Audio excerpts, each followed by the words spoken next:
because, maybe there'll be more edge cases. This is a clear case, but we're not talking about this case right here. But we're talking about this case right here. We need to deal with this case right here. This is the clearest case on earth. This is the sitting president trying to mount a coup. But look, that's, we are where we are. The court is clearly going to string this out for months to ensure that Trump doesn't go to trial in D.C. before the election. They're going to send it down with a new standard, and then they're going to ask the trial court to apply that standard.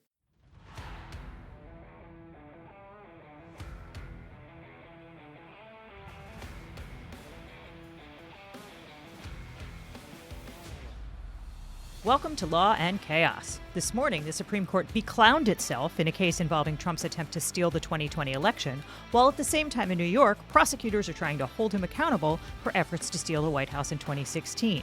And look at you, Arizona. Attorney General Chris Mays is coming in hot. We've got a lot to cover, so let's get after it. Hey guys, I'm Liz Dye, and with me today, finally, is Andrew Torrez. I think most of you know him. He's a seasoned litigator, a veteran podcaster, and a hell of a good friend. Andrew, how are you? Oh, Liz, thank you so much for having me on the show. I'm great. I am delighted to be back on the air with you. Okay, I have previewed that we will be tweaking the format, so let's get right to it. It's the Trump-heavy day. I know there have been a lot of them. We're working on it. But there is an ongoing criminal trial in Manhattan and an immunity argument at the Supreme Court, and we got to talk about it. But before that, let's briefly discuss an indictment which dropped on Wednesday and did not name Donald Trump, or at least, not exactly. He does make an appearance, though, as unindicted co-conspirator one of his many courtroom appellations.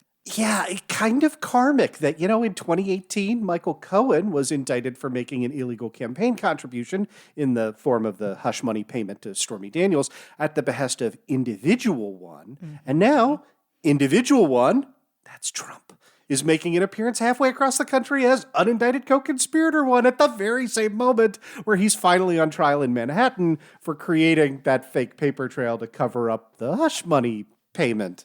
It is the circle of life. We are talking, of course, about the indictment brought by Arizona Attorney General Chris Mays, charging the 11 fake electors plus 7 Trump world figures with conspiracy to commit fraud and forgery.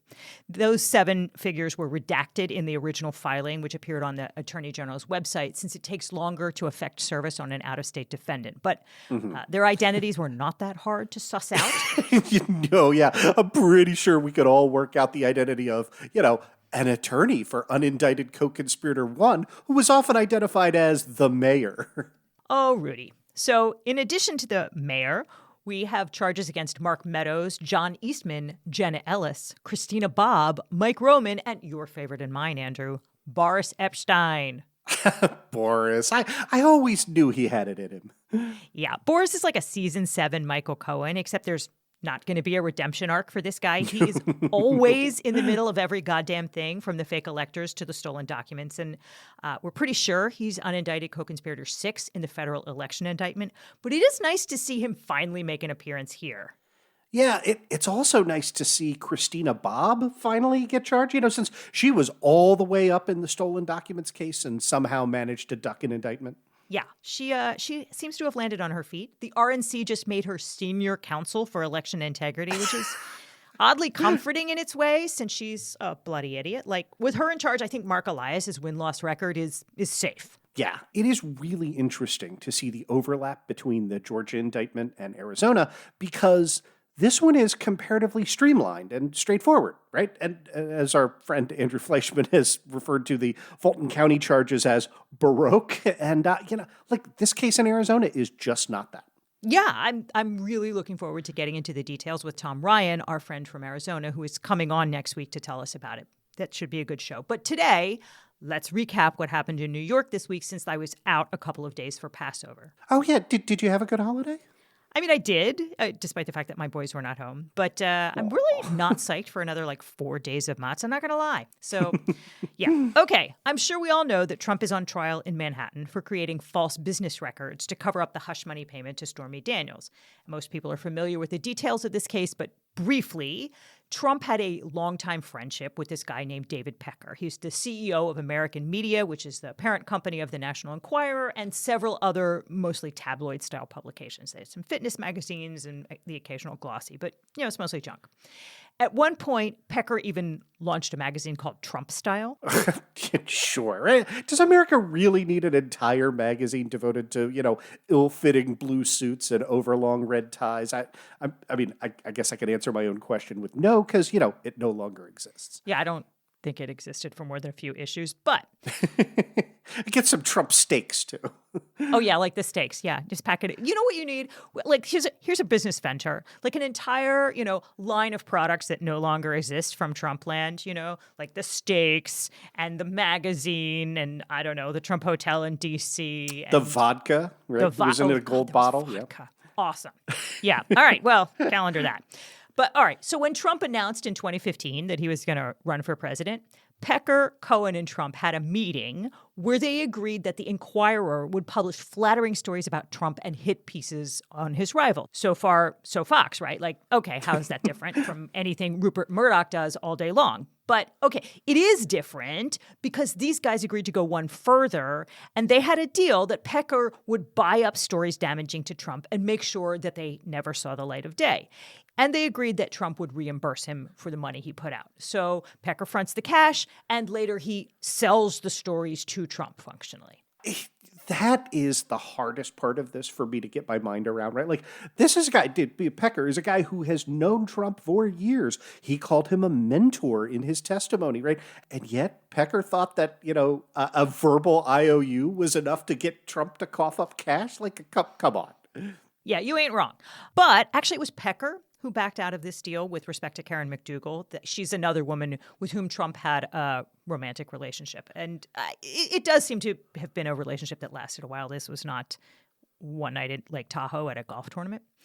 So Pecker paid this woman $150,000 for her, quote, life rights.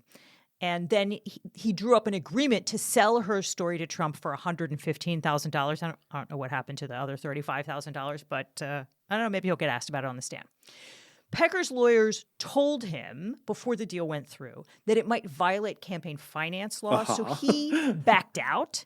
But that was the conspiracy, right? That they were gonna do these kinds of deals, and Pecker would make what amounted to an illegal contribution to the campaign by paying these women for their stories. That's the catch and kill, and then Trump would buy them off him.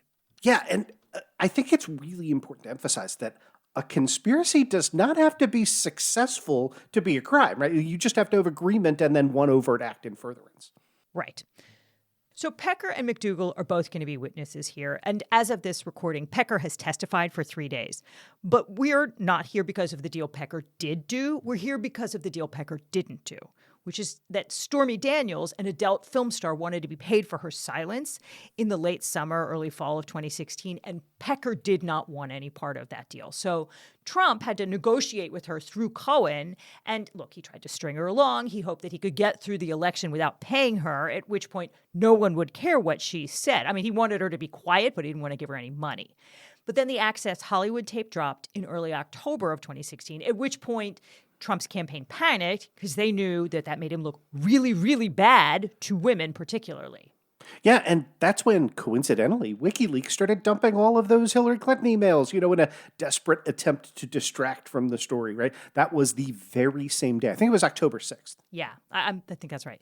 So that's where Michael Cohen came in, because Pecker wouldn't pay Daniels, and Trump knew he couldn't just write her a check either. So finally, Cohen took $130,000 out of his home equity line of credit and paid her himself. And then Trump's efforts to secretly pay Cohen back are the heart of the charges here in court. Right. So just to make that totally clear, because I know where you're going with this, right? Cohen was out of pocket $130,000, right? But if the Trump org just wrote him a check that said, here's $130,000 for legal work performed, then Cohen would have owed, about $65,000 in taxes to the IRS in the state of New York, and so he'd still be short. So Trump had to pay him $260,000 to make him whole for the whole Daniels deal. And then you brought this story to me. I love it. Right? Yeah. Cohen also paid, or claimed to have paid $50,000 to rig an online poll. Not sure that's value for your money, but okay. But anyway, you put all of that together. At the end of the day, Trump and Cohen agreed that Cohen would bill the Trump org $420,000, right, which would work out to $210,000 after taxes. That would pay him back the $130,000, then the $180,000, and then that would give him a $30,000 kicker on top of it for his troubles. So, okay, with that agreement in mind, Cohen sent the Trump org monthly sham invoices for $35,000 a pop for, quote, legal work, which they described erroneously as retainers. And then the Trump org created these false ledger entries and wrote checks and said, yeah, that's for legal work. And that's how you get to 34 counts here, because each one of those checks, each one of those entries, and each one of those invoices is a separate charge. Yeah, there are only 34. I know that there should be 36 charges, but look, I don't know. 2 of them got lost in the laundry. They're like missing socks. I have no idea. All we know is that's how it worked out. So yeah. The case comes to trial. Last week, Justice Juan Merchan managed to pick a jury in 3 days, and then Trump immediately filed an emergency appeal on the theory that everyone in New York hates him, and the judge showed bias by rushing through the jury selection process, and that, along with his many other emergency appeals, went exactly nowhere. He also bleated about it on social media. He said, I thought strikes were supposed to be unlimited when we were picking our jury. I was then told we had only 10, not nearly enough, when we were purposely given the second worst venue in the country. Don't worry, we also have the first worst as the witch hunt continues, election interference. That is just such a rich fact. Yes, Donald Trump. Ordinarily, lawyers have an unlimited amount of strikes when picking the jury, right? 8 billion of them, right? That's why it always takes several centuries to pick a jury, and they're mostly comprised of lemurs and penguins, right? Trump should thank his lucky stars he's not being tried here in Maryland, where, defendants only get 4 peremptory strikes. But, I thought maybe that's what he meant by the second worst venue, but no, he clearly means the worst is DC. But, Come to the old line state, buddy.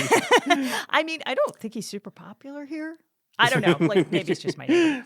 But all right, so the trial itself started this week with opening statements and testimony from Pecker, whose name will never not be funny. Come on, this is a story about a porn star. I'm 12. Yeah, but there were 2 other kind of procedural orders of business or housekeeping orders. The first was Justice Merchan's evidentiary ruling regarding which prior criminal, vicious, and immoral acts Trump could be questioned about on the witness stand should he decide to testify. Mm-hmm. Not for the purpose of establishing his guilt, but only as a means of impeaching his credibility. Right. And look, it's important to point out that all of this stuff comes in if and only if Trump decides to testify, right? Otherwise, it's excluded because, evidence of prior bad acts is usually not admissible, right? Like if you're on trial for embezzlement, they can't tell the jury that you have a drunk driving conviction because it makes the jurors hate you and think you're guilty, irrespective of the evidence in the instant case where the state bears the burden of proof, right? So now, in a lot of jurisdictions, you argue about whether the court should admit this kind of impeachment evidence in open court, which sucks, right? Because it runs the risk of prejudicing the jury if the prosecutor opens up with a question that says, hey, defendant, have you ever been convicted of drunk driving? And then the defense can object, but look, the jury's already heard it, right? So it's kind of hard to unsuggest that answer is yes. And, in the federal rules, there's a requirement that you notify the defendant in writing, but it still causes all of these problems, right? But in New York, they hash it out beforehand, right? And it's good for the defendant because it helps the defendant make an informed decision in advance about whether or not he should take the witness stand. But, with Trump, let's be perfectly clear, right? There is no chance that he's going to testify. I mean, you think that? Yeah. He says a lot of things. He says a lot. I don't know. You and I have gone back and forth on this because I don't... Mm-hmm. Look, in the E. Jean Carroll case, in the first case, he was represented by Joseph Tacopina, who's a really competent lawyer and who, basically threw himself on the floor and said, there's no way you're going to testify and stop Trump from testifying. Right. And saved him, tens of millions of dollars. Yeah. Well, yeah. I mean, look, Trump has kind of blamed Tacopina because the verdict in the first trial went against him, and then he couldn't testify in the second trial and say, no, I didn't defame this woman and I didn't assault this woman because it was already, it was res judicata, right? It had been decided by the first jury. And so I've always thought that Trump has such an undying faith in his own powers of persuasion that he believes that had he testified in the first trial, he'd have persuaded the jurors that he didn't defame E. Jean Carroll. And I really do think he thinks, I'm so cool, I'm so like manly and, magnetic that I'll be able to talk these jurors, or at least, a couple of them, into siding with me. You spend more time inside Trump's head than I do. I spend such an unhealthy amount of time inside his head. It's not even funny. Yeah. So I defer to you. I guess I'll amend my statement to there is no chance that any sane defendant here could possibly testify. Any sane defendant represented by competent counsel capable of controlling them would ever testify.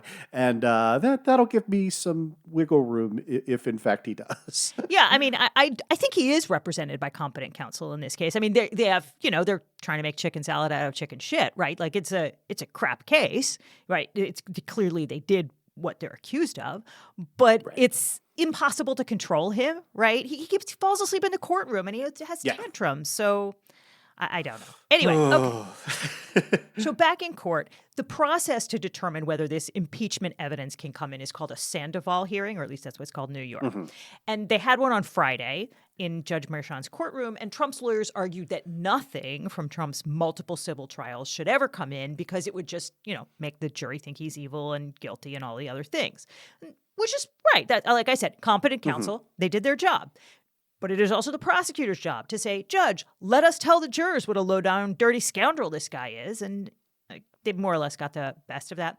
So on Monday, Justice Merchan issued his Sandoval ruling from the bench. He said, it is settled law that a criminal defendant who chooses to testify on his own behalf may be cross-examined about any prior criminal, vicious, or immoral acts that bear logically on his credibility, including those acts by defendant that did not result, again, in a criminal conviction. In fact, courts have recognized that if the defendant is the only witness, it may be that much more important that the jury may be able to assess his credibility accurately.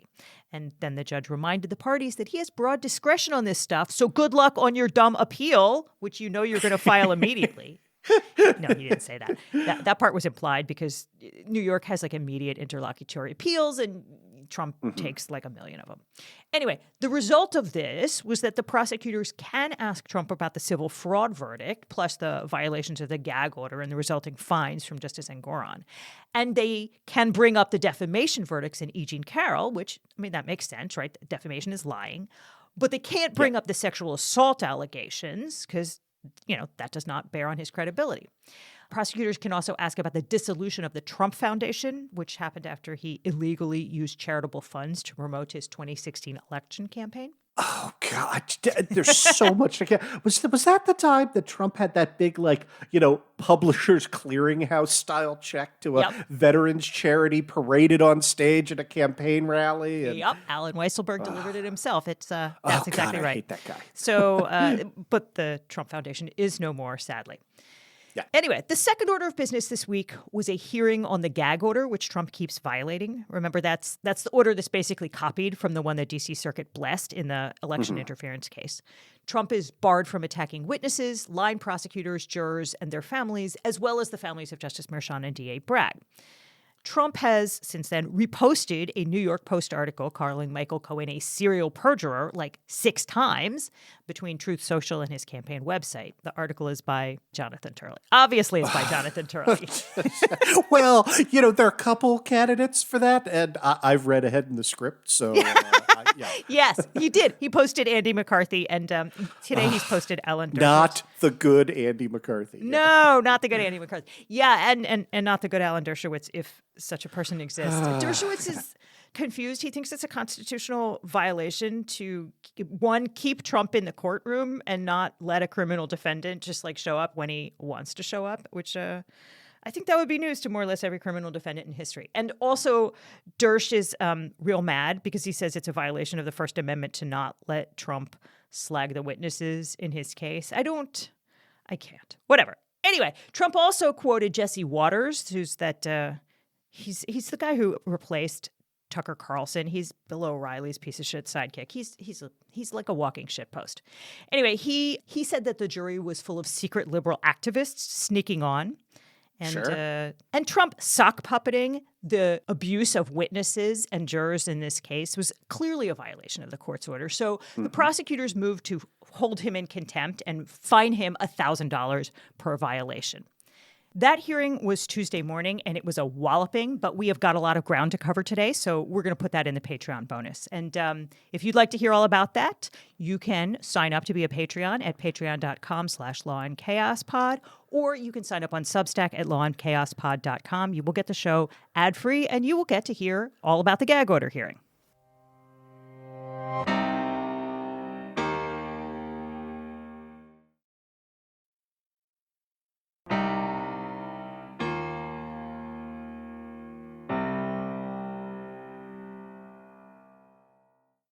So Justice Merchan took the matter under advisement. He did not rule from the bench after the hearing, and as of this recording on Thursday evening, he has not yet ruled. But in the meantime, Trump has continued to flap his yap in violation of the order. He's retweeted stuff. He said stuff on the campaign trail. He said stuff on television that very clearly violated the order. And the state, that is the district attorney, has added some more things to the pile of things that they'd like the court to consider as violations of the order and call contempt. So there will be yet another hearing. We get to do this fun exercise again. Todd Blanche can go up there some more and explain how it's completely fine to threaten witnesses. Next Thursday, it was originally Wednesday, but Trump is going to be in D.C., and I guess the court took pity on him. Yeah, and all of that is true, but I do think it is important to manage expectations, right? Like, after next Wednesday's hearing, Donald Trump is not going to be tossed in jail, right? At least not this round, right? Like, he's probably going to get a minimal fine for each of the violations, right? Like, and that's because DA Alvin Bragg is setting a record, right? He moved for contempt under Section 750 of the New York Judiciary Code, which allows the court to sanction a party for, quote, disorderly, contemptuous, or insolent behavior committed during its sitting in its immediate view and presence and directly tending to interrupt its proceedings or to impair the respect due to its authority or publication of a false or grossly inaccurate report of its proceedings. And then Section 751, the next section says, the punishment for a contempt specified in Section 750 may be by fine not exceeding $1,000 or by imprisonment not exceeding 30 days in the jail of the county where the court is sitting, or both in the discretion of the court. So look, there is no way Justice Merchan is going to lock Trump up for 30 days. So we're talking about, max $1,000 fine per violation. Like, that's not at the top of the to-do list for Justice Merchan, right? Like, but I should add that if Trump continues to violate the gag order, the penalties can go up.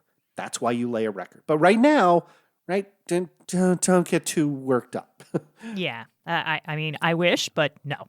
Yeah. So let's talk about the opening statements. But first, I really want to say that among my own legal circle, I see an argument between the theorists, the law professors, and the practitioners about the strength of these charges. We've talked about it a little bit.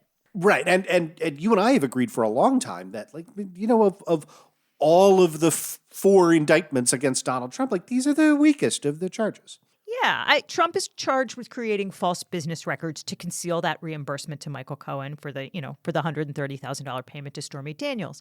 And normally, a false business record charge is a misdemeanor, but it gets plussed up to a felony here because the government argued that the conduct was in service of concealing another crime. So that's what the language is in the statute. And the DA has put forward multiple theories of what that other crime might be. Yeah, and the playing fast and like that made us super nervous in the beginning. But okay, right? Under prevailing New York law, DA Bragg didn't have to say, and so strategically for a long time he didn't. Yeah. So they've put forth multiple alternate theories of what that other crime might be.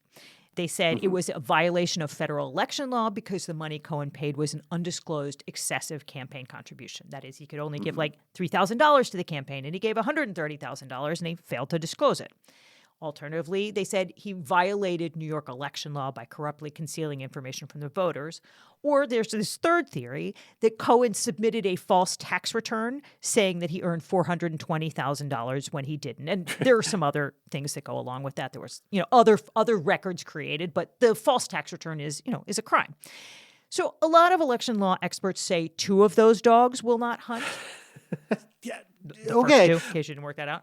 Yeah, but I would point out that Michael Cohen pled guilty to campaign finance violations at the behest of individual one, right? And also, right, David Pecker took an immunity deal from Robert Mueller because he and his lawyers were pretty worried that he'd violated federal campaign finance law by making an in-kind contribution to the Trump campaign by buying up those stories. But okay, I will concede to the election law experts that there is not a huge amount of case law on this point. Right. I mean, just to put that in plain English, people say that the conspiracy to make excessive contributions thing in violation of the election law is like bogus, and that the New York statute is pretty bogus too.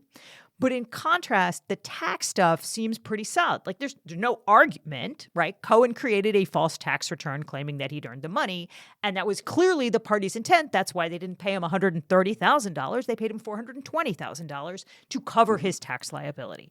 And I mean, in his opening statement, however, Trump's lawyer Todd Blanche claimed that Trump had no idea why there was all of this money that he paid. Cohen billed the Trump organization, and they just took Michael Cohen's word for it and issued those checks without even batting an eyelash. Why would they question? Andrew, do you want to do your best Todd Blanche impression? This is a hilarious quote. You'll hear that Ms. Clifford, Ms. Daniels, did in fact sign an NDA in October of 2016 in exchange for $130,000. But think for a moment what the people just told you. President Trump did not pay Mr. Cohen back $130,000. President Trump paid Michael Cohen $420,000. And in the same breath, the people told you that President Trump is known as a frugal businessman, that he pinches pennies. Ask yourself, would a frugal businessman, would a man who pinches pennies repay a $130,000 debt to the tune of $420,000? More significantly than that, ladies and gentlemen, you're going to learn that this was not a payback. That $35,000 a month was not a payback to Mr. Cohen for the money that he gave to Ms. Daniels. Yeah, good luck. I mean, that's a bet that this jury of New Yorkers, including multiple lawyers and financial professionals, that's a bet that those people are stupid and can't do math. Yeah. So anyway, all right. Blanche also said that Trump had never had sex with Daniels and that he only paid her to protect his family. Speaking of dogs that won't hunt. But okay, my point here is that the tax stuff, that's solid. I mean, it's not sexy. If you're looking for a crime to make that misdemeanor into a felony, the tax stuff is right there. It's very clear. But jurors are supposed to be pissed off about what? Like Michael Cohen paid hundreds of thousands of dollars in taxes he didn't know. Who was harmed here? That's not a great story. So my friends who are practitioners say it makes sense for the prosecutors to push hard on this thing that's like less statutorily sound maybe, but it makes for a good story that the jurors can understand. And, if you've got the backup theory of the Cohen's false tax returns, then maybe, you've got that in your back pocket in case things go south in the appeals court. So, okay, that's what prosecutors are doing. They're leaning into the election conspiracy theory.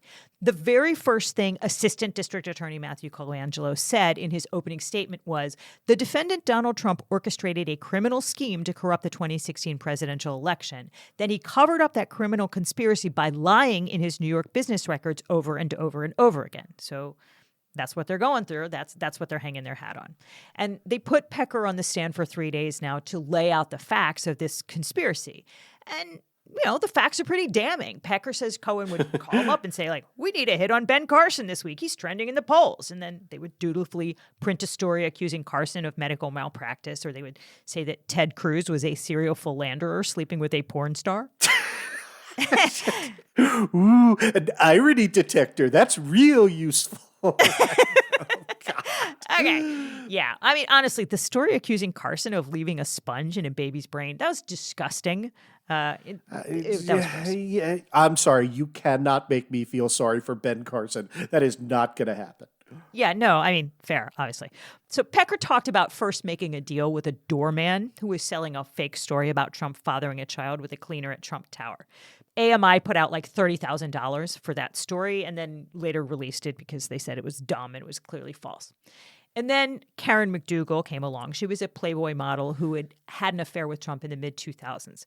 Pecker says that Trump called McDougal a nice girl and said that AMI should do the deal, which, more or less confirmed, at least in Pecker's mind, the veracity of McDougal's allegations. So when Pecker balked at fronting the cash, Cohen told him, "Don't worry, we're friends. The boss will take care of it." The way these people call him the boss is so grody and like obsequious and scraping. Among other things. But fair, you can make me feel sorry for Karen McDougal, right? Like, I mean, she seems like a woman who was down on her luck, hoped to make a comeback, wanted to have a fitness column, wanted to have a beauty line of products, right? And Pecker promised her whatever she wanted, even though, pretty clear he never had any intention of following through on any of it. No, I mean, he planned to sell the story to Trump. But look, I mean, I have complicated feelings about this whole Karen McDougal, like Stormy Daniels thing. Like, how much of what happened here is because McDougal scans as a good girl and Daniels is a sex worker, right? Like, the reason this went sideways and that Pecker would not give Stormy Daniels any money is that he thought it would sort of sully his company to pay off a porn star. That's what he testified to today. And Trump, for his part, thought that the association with a woman like Daniels would kill him in the polls, right? That, this was about Daniels being a porn star, and she was treated differently from McDougal. Anyway, as we said, Pecker's lawyers told him he couldn't go through with the deal to sell McDougal's story to Trump. And then he wouldn't do the deal with Daniels at all, which is how we wound up with Cohen writing that check and having Daniels sign the ridiculous agreement, which he drafted, where there were pseudonymous parties, Peggy Peters and David Dennison, and it had Trump's signature. He puts this in all of his things. He puts these ridiculous kind of liquidated damages clauses that are crazy. It's like, if you violate this $130,000 agreement, you'll owe us $1 million a day, and they're like never enforceable. Anyway, as of this recording, the prosecution had finished its direct, and they got Pecker to confirm all the details of the conspiracy. And Trump's lawyer, Emil Bove, was just beginning his cross-examination. He appeared to have gotten a little bit crosswise with Justice Merchan because I don't think it's a Sandoval rule violation, but similar, that he had tried to introduce impeaching evidence about Pecker without clearing it with the prosecution first. But whatever, I'm sure it's going to be fine tomorrow. And I think Pecker will be back on Friday after we finish this recording to conclude his testimony on cross-examination. Well, we'll keep watching. Yeah. But, it's a wild week, and I'm going to lay that bet. I'm going to say that Trump does testify. I'm going to take that bet. All right. I'm going to take the under, so I guess we'll find out. So, all right. Okay. That was a Trump story. You mean there's more Trump news? Yeah, I have this fantastic story I wanted to pitch you about Tennessee banning chemtrails, and if you have me back, maybe we'll get there. But there was kind of a big deal. Like, yesterday was a big win for Donald Trump in lots of ways at the Supreme Court, right? Because, Liz, you and I listened to the Supreme Court oral arguments in the Trump immunity case. Yeah, that was a roller just coaster. to set the stage. It sure was.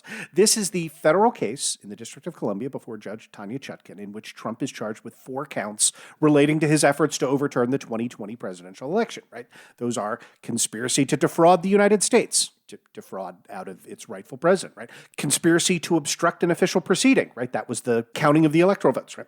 The obstruction of said proceeding, and a conspiracy against rights, that is the rights of swing state voters to have their ballots counted.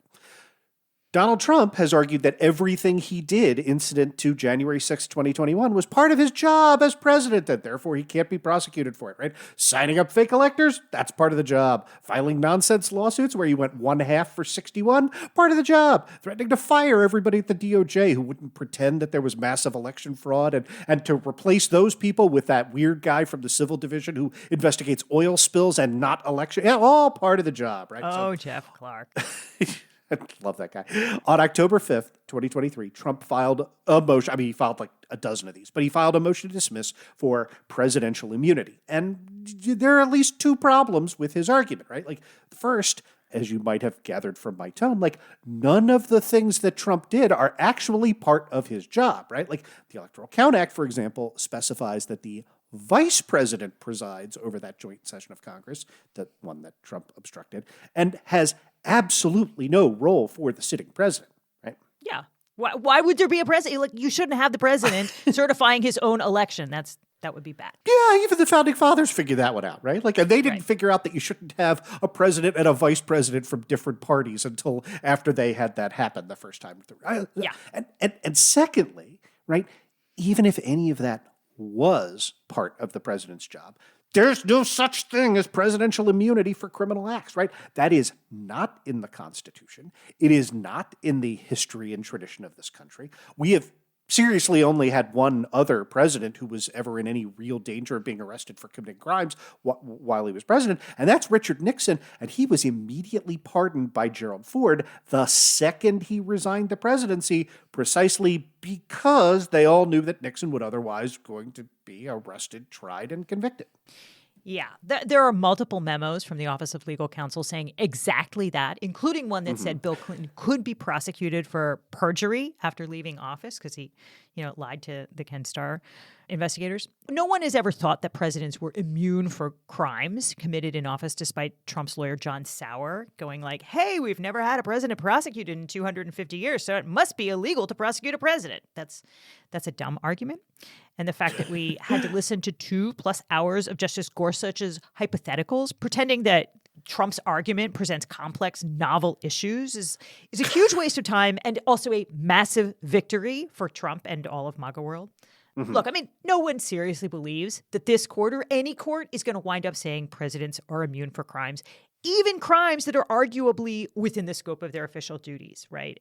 At oral argument before the D.C. Circuit, it took Judge Florence Pan 30 seconds to corner Sauer. So that was the infamous SEAL Team 6 question, because Sauer starts off with this maximalist position that a president can never be prosecuted for crimes involving his official duties unless he's first impeached by the House and then convicted by the Senate. And then Judge Pan was like, okay, asshole, what about if the sitting president sends SEAL Team 6 to assassinate his official rival? Because commanding the military is clearly part of his official duties, but that would be a pretty bad crime, right? And Sauer had to be like, well, obviously, he'd be immediately impeached and convicted. But then, it just laid waste to his argument. We have a president who attempted a coup, and we couldn't convict the guy in the Senate.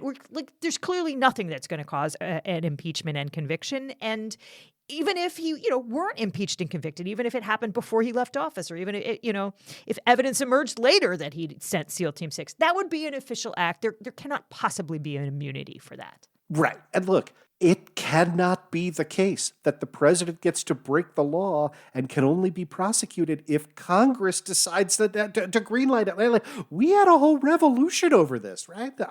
Yeah. And to his very minimal credit, Chief Justice Roberts put Sauer into the same box 30 seconds into the argument on Thursday. He said, hey, what about a president who takes $1 million bribe to appoint someone as ambassador? Because appointments are clearly an official act, and appointing someone because he paid you to do it is obviously a crime. So what are you going to do about that, Johnny? And Sauer really didn't have a good answer for that. Nope. Here's a clip of Justice Sotomayor kicking Sauer in the jimmies on that very issue. Your answer below, I'm going to give you a chance to say if you stay by it. If the president decides that his rival is a corrupt person and he orders the military or orders someone to assassinate him, is that within his official acts for which he can get immunity? It would depend on the hypothetical, but we can see that could well be an official act. It could, and why? Because he's doing it for personal reasons. He's not doing it like President Obama is alleged to have done it, to protect the country from a terrorist. He's doing it for personal gain. And isn't that the nature of the allegations here? That he's not doing these acts in furtherance of an official responsibility. He's doing it for personal gain. I agree with that characterization of the indictment, and that confirms immunity, because the characterization is that there's a series of official acts that were done for an unlawful. No, because immunity says even if you did it for personal gain, we won't hold you responsible. How could that be? Yeah, I know this is a tangent, but I love that Sam Alito tried to rehab that later in the morning by affecting to be deeply offended that someone would suggest that members of our holy military would follow an illegal order. How very dare you, sir? Yeah, he was in fine form this morning. Yeah, Alito, yeah. Yeah, so as bad as this oral argument went for John Sauer and Donald Trump, I really think the Supreme Court went kind of easy on him. When you look at the underlying arguments, they're not just SEAL Team 6 nonsense. They're also a grab bag of selective quotations that wildly misapprehend the law. So we've got a lot of ground to cover today, as we've said. So we're going to put that in the Patreon bonus. If you'd like to hear about that, obviously you know what to do. Patreon.com/lawandchaospod or on Substack at lawandchaospod.com. And if you are a subscriber, let's get to it. And if not, we will see you in a minute after we pay some bills.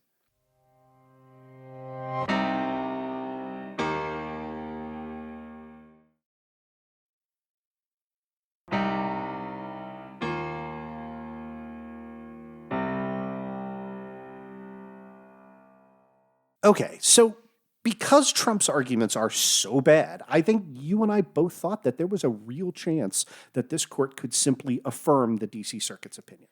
Yeah, I'm gonna have to take the L on that one. I really thought that it was going to be 9-0. I mean, these arguments are crazy. Yeah, and I think we need to say, right, after listening to this oral argument, I think both of us think that's no longer the case.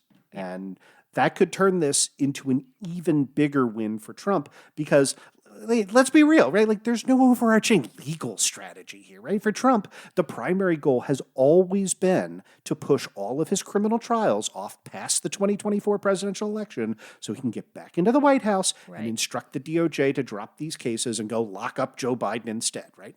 And here he's aided by, one weird procedural trick that essentially says if you assert a governmental immunity defense, that stops a criminal prosecution in its tracks until that defense is adjudicated all the way up to the Supreme Court. I mean, is it a trick? I don't think it's exactly a trick, right? No. Trump has claimed executive immunity, and the rule that we have, I think it's a common law rule, is that immunity is a threshold issue that protects not just from the verdict, but from the burdens of trial itself. That is, if you are immune from prosecution, you shouldn't have to go through hearings and, sit in front of the jury and then appeal that later. You should be able to assert your immunity at the beginning of the process and have it dealt with beforehand. Okay, fair. But the burden argument, right? This principle is designed to protect GS-12s, right? Civil servants in the bureaucracy from being prosecuted for doing their jobs, right?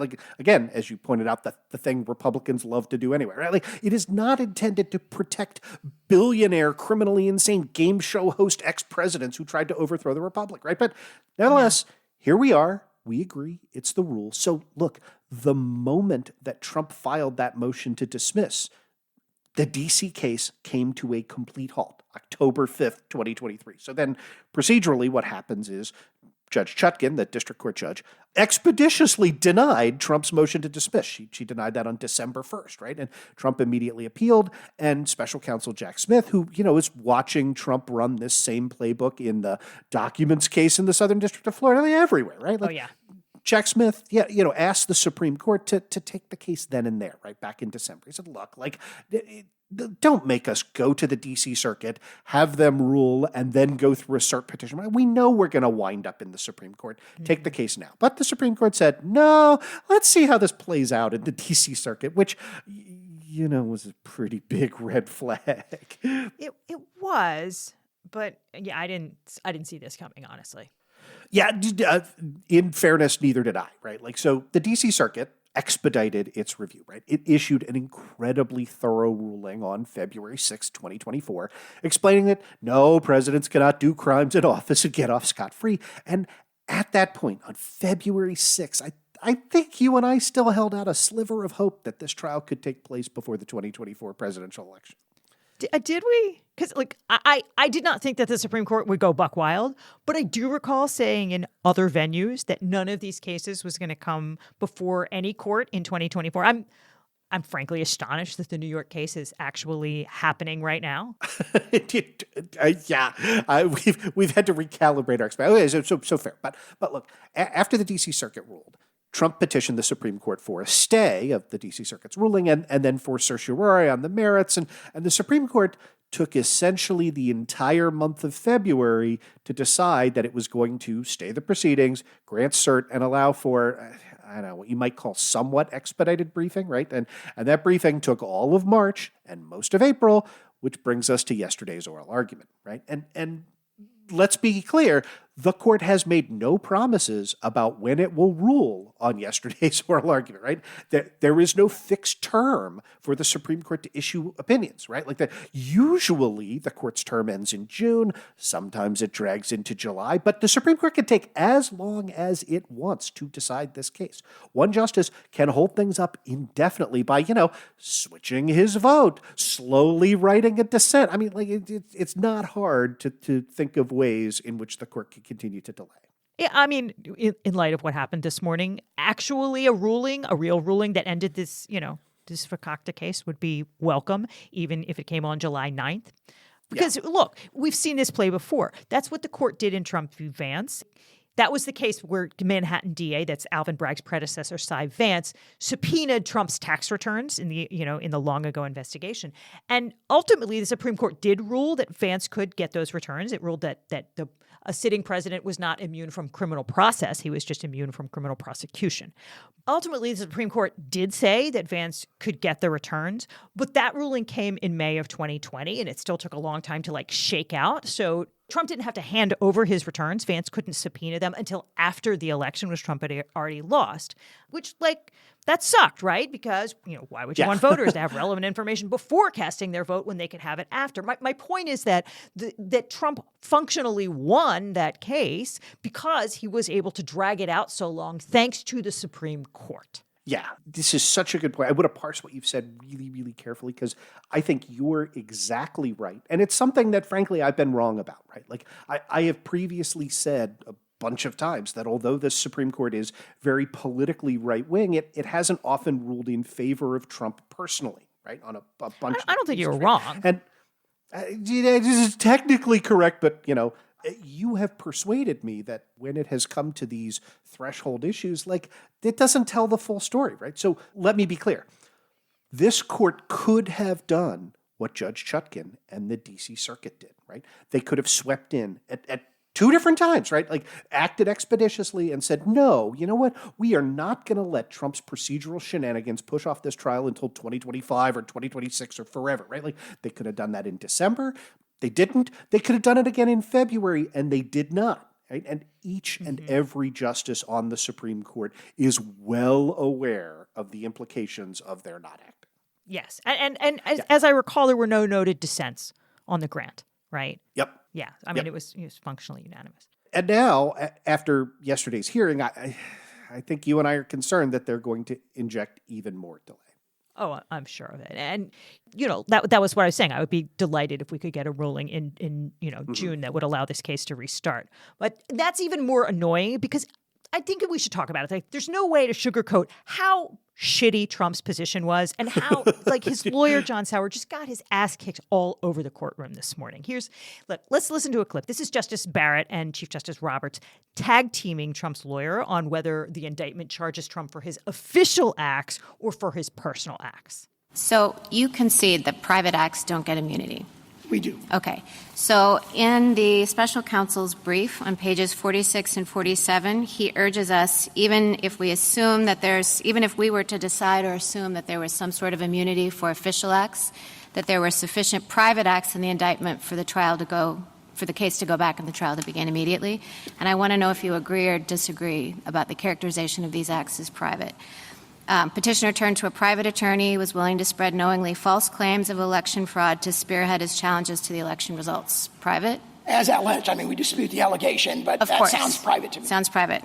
Petitioner conspired with another private attorney who caused the filing in court of a verification signed by petitioner that contained false allegations to support a challenge. That Private. also sounds private. 3 private actors, 2 attorneys, including those mentioned above, and a political consultant helped implement a plan to submit fraudulent slates of presidential electors to obstruct the certification proceeding, and petitioner and a co-conspirator attorney directed that effort. You read it quickly. I believe that's private. I don't want to. So those acts you would not dispute. Those were private, and you wouldn't raise a claim that they were official. As characterized. What we would say, Your Honor, if I may, what we would say is official is things like meeting with the Department of Justice to deliberate about who's going to be the acting Attorney General of the United States. Sure. Communicating with the American public. Communicating with Congress about matters of enormous concern. Thank you. Thank you, counsel. And what is the consequence in terms of going forward with your acknowledgement that those are private acts as opposed to official acts? If you look at the indictment here, there's a bunch of acts that we think are just clearly official. There may be allegations that mostly relate to what the government has described here as private aim or private end, and the court should remand or address itself, but remand for a Brewster-like determination, which is what's official and what's private. The official stuff has to be expunged completely from the indictment before the case can go forward, and there has to be a determination, at least on remand, of what's official, a two-stage determination of what's official and what's private. Well, if you expunge the official part from the indictment, how do you – I mean, that's like a one-legged stool, right? I mean, giving somebody money isn't bribery unless you get something in exchange. And if what you get in exchange is to become the ambassador to a particular country, that is official, the appointment. It's within the president's prerogatives. The unofficial part is I'm going to get $1 million for it. So if you say you have to expunge the official part, how does that go forward?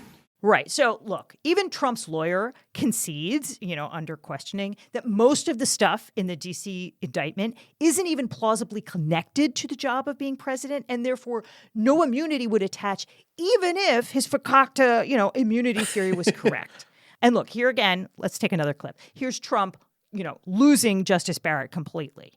What if the criminal conduct isn't discovered until after the president is out of office? So there was no opportunity for impeachment. We say the framers assumed the risk of under-enforcement by adopting these very structural checks. As Justice Scalia said in Morrison against Olson, the separation of powers prevents us from righting every wrong, but it does so that we do not lose liberty. Okay, and the special counsel makes a point that I think is a pretty compelling one. You admit that if the president were successfully impeached, that he could be criminally prosecuted after impeachment, right? Assuming the prosecution was for the same conduct of which he was convicted, not impeached. He must be convicted. That word conviction is right there in the clause. Okay, granted. Okay, so just to pick up Justice Kagan's example of a president who orders a coup, let's imagine that he is impeached and convicted for ordering that coup, and let's just accept for the sake of argument your position that that was official conduct. You're saying that he couldn't be prosecuted for that even after conviction in an impeachment proceeding if there was not a statute that expressly referenced the president and made it criminal for the president. There would have to be a statute that made a clear statement that Congress purported to regulate the president's conduct. Okay, thank you. Yeah, I love those clips, right? Like, let that one sink in, right? Like, Trump's lawyer is arguing that until Congress passes a law that says it is illegal for the president to try and overthrow the government, you can't even arrest him under the law that says it is illegal for any person to try and overthrow the government, even if he's impeached and convicted. Yeah. Justice Gorsuch was jumping in to say, the bribery statute specifies the president. So obviously, if it doesn't specify the president, and look, that would cover the Chief Justice's hypothetical. For God's sake, people. Yeah, no, and that separate bribery statute is very, very narrow. It prevents the president from taking sequentially numbered bills in the Oval Office. Anyway, we could go on. I don't think it does it. This is the thing. It's super narrow. So I think it says you must get cash. Anyway, you'd think being wrong on the law would be a loss. But here's how the Supreme Court can spin that into a win for Trump. Because if instead of just affirming the D.C. Circuit, the Supreme Court says, look, we think the D.C. Circuit got it almost 98% of the way right, but was wrong on this little thing, that would then be technically a reversal. And procedurally what happens is that the court remands, it sends back the case to the appropriate court for further proceedings consistent with the new rule that they've just made up. Yeah, and I think it's pretty clear that that's what they intend to do, including probably the Chief Justice. So the special counsel was represented here by Michael Draven, who's a legend among Supreme Court advocates. But as soon as he got up, Roberts criticized the D.C. Circuit's ruling. Here's another clip. The Court of Appeals below, whose decision we're reviewing, said, quote, a former president can be prosecuted for his official acts because the fact of the prosecution means that the former president has allegedly acted in defiance of the laws. Do you agree with that statement? Well, I think it sounds tautologically true, but I want to underscore that the obligation of a president is to take care that the laws are faithfully executed. Well, I think it sounds tautologically true as well, and that, I think, is the clearest statement of the Court's holding, which is why it concerns me. As I read it, it says simply a former president can be prosecuted because he's being prosecuted. Yeah, so here's the argument that Roberts is setting up. No, there isn't anything like absolute immunity for a president for official acts, but there are at least a handful of things that are beyond the reach of the criminal law entirely, right? Like the DOJ can't arrest President Obama for murder because people died during drone strikes. They can't arrest Joe Biden for obstruction of justice because he vetoed a bill, like stuff like that. Right. And then Justice Gorsuch piled on by throwing a bunch of crazy hypotheticals at Michael Draymond. That's his specialty, Justice Gorsuch. Anyway, so he asked if you could prosecute a former president for holding campaign rallies or lobbying for votes, which is, look, this is a right-wing talking point. Marjorie Taylor Greene and her ilk like to say, like, well, if Trump obstructed Congress, then all of these people protesting also obstructed Congress, and why aren't they all in jail? And, whatever. It's ridiculous when Marjorie Taylor Greene says something this stupid, and it's deeply offensive when Justice Gorsuch says it. So go ahead, why don't we listen to him? Did you agree that there are some core functions of the executive that president conduct that Congress cannot criminalize? Yes. Is that a form? I mean, we can call it immunity or you can call it they can't do it, but what's the difference? We call it an as-applied Article 2 challenge. Okay. Can we call it immunity just for shorthand's sake? So I think we are kind of narrowing the ground of dispute here. It seems to me there is some area you concede that an official acts that Congress cannot criminalize. And now we're just talking about the scope. Well, I don't think it's a just, but I think it's a very significant gap between any official act and the small core of exclusive official acts. I got that, but I want to explore that, okay? So, for example, let's say a president leads a mostly peaceful protest sit-in in front of Congress because he objects to a piece of legislation that's going through. And it, in fact, delays the proceedings in Congress. Now, under 1512c2, that might be corruptly impeding an official proceeding.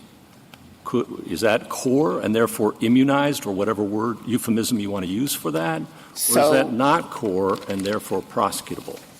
Well, without a clear statement that applies to the president.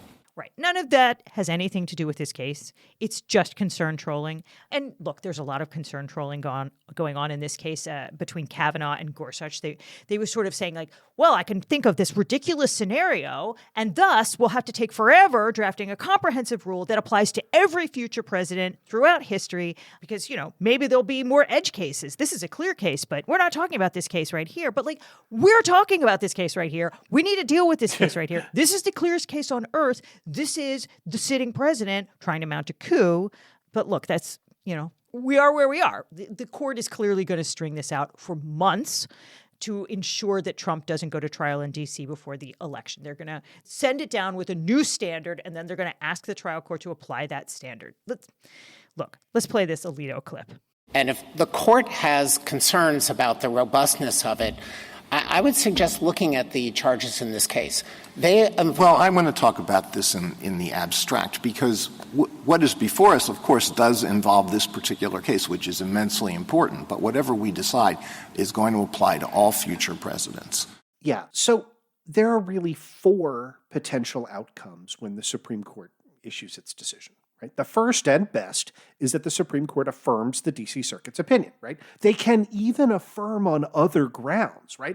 And to solve that, I'm concerned about the effect this would have on other presidents. You can say this holding is narrowly confined to the facts at issue in this case. They did that rather prominently in Bush v. Gore, right? And they said it was one ticket. Yeah, but that's where the 3 liberals on the court would like to land. And, surprisingly to you and I think in a vacuum, it's possible they could bring Justice Barrett along with them. Yeah, she does seem somewhat amenable to shame, unlike the rest of her conservative brethren. Yeah, at least on this issue. But I have to tell you, I do not see another vote for this position coming from the court's right wing, not even from Chief Justice Roberts. Yeah, that was extremely disappointing. He definitely seemed inclined to kind of issue some crazy theory and then, allow Trump to string this out for a year. Yep. So you don't get the best case scenario. The second option, and the worst, obviously, would be that the Supreme Court reverses the D.C. Circuit, holds that there is some sort of broad-reaching criminal immunity for ex-presidents who try and overthrow the country. And I have to say, I don't think there are any votes for that position. Maybe Alito, right? And Clarence Thomas was like super quiet. I mean, he's always super quiet. Yeah, it was like the old Clarence Thomas. Clarence Thomas, for years, didn't say anything. He never asked a question.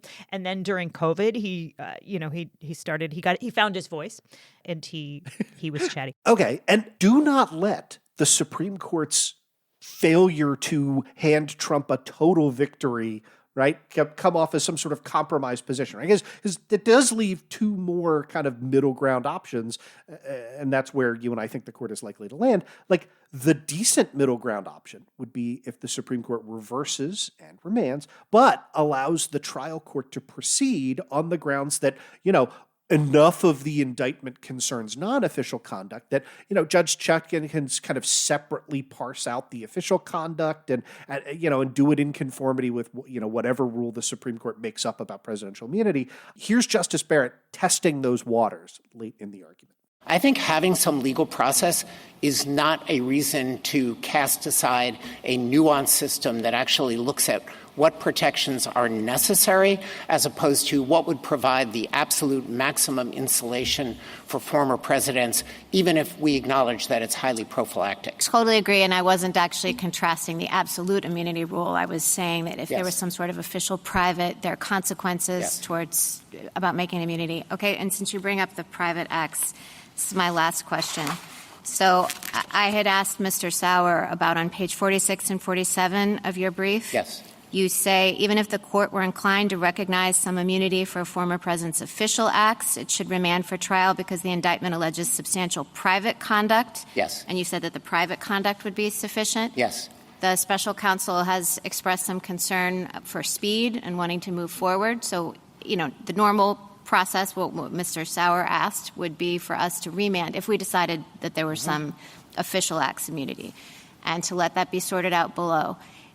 It is another option for the special counsel to just proceed based on the private conduct and drop the official conduct. Okay, and that leaves fourth and finally, Liz, what you might call the Vance win, right? Like where the Supreme Court carves out a limited immunity for acts taken by the president that are connected to their official duties, right? Endorses almost all of the special counsel's argument, but remands back to the district court with instructions for Judge Chutkan to decide on an allegation by allegation basis whether each and every one of the 130 paragraphs in that 45-page indictment was for personal or official stuff. And then that's going to take some time. And then when Judge Chutkan parses that out, Trump can appeal that to the D.C. Circuit. And after losing, he can appeal it to the Supreme Court. And so a year from now, we'll be back here on the same damn argument, only, with facts attached this time. And then Trump will finally lose, and that'll pave the way for a trial in 2026, if you get out and vote for Joe Biden in November. Yeah, I'd just like to point something out here before we go, which is that Justice Thomas was awful quiet. But he should have been quieter because he should never have been on the bench at all, considering his wife Ginny's role in this insurrection. Here. Right. So, look, I guess I didn't get too exercised about this beforehand because it seemed to me so crazy that this case could be anything but unanimous. I thought, well, look, he's corrupt. There's been a lot of coverage of that, but it's not going to make any damn difference. But if this case, if it does, if the math works out that, it would be 5-4 or whatever, I'm going to be super pissed. I want to underscore what you've just said because I haven't heard anybody else make that point. If the court splits 4-4, the lower court's opinion stands. That gets us to the victory condition that we just talked about, bucket number one, right? If this is a 5-4 decision, right, if it is the court's right wing minus Barrett and the 3 liberals and Barrett on the bottom, then the decisive vote will have been Clarence Thomas, who should have recused himself. It's such a good point, and I'm really glad you made it. Thank you. And thank you so much for being here with me. It was lovely to be back on the air with you again. I hope we can do it again soon. Thanks for having me, and let's hope so. All right. See you guys. Law and Chaos Podcast is a production of Raise Media, LLC, is intended solely as entertainment, does not constitute legal advice, and does not form an attorney-client relationship. This show is researched and written by Liz Dye and produced by Bryce Blankenagel. Law and Chaos Pod, copyright 2024, Raise Media, LLC, all rights reserved.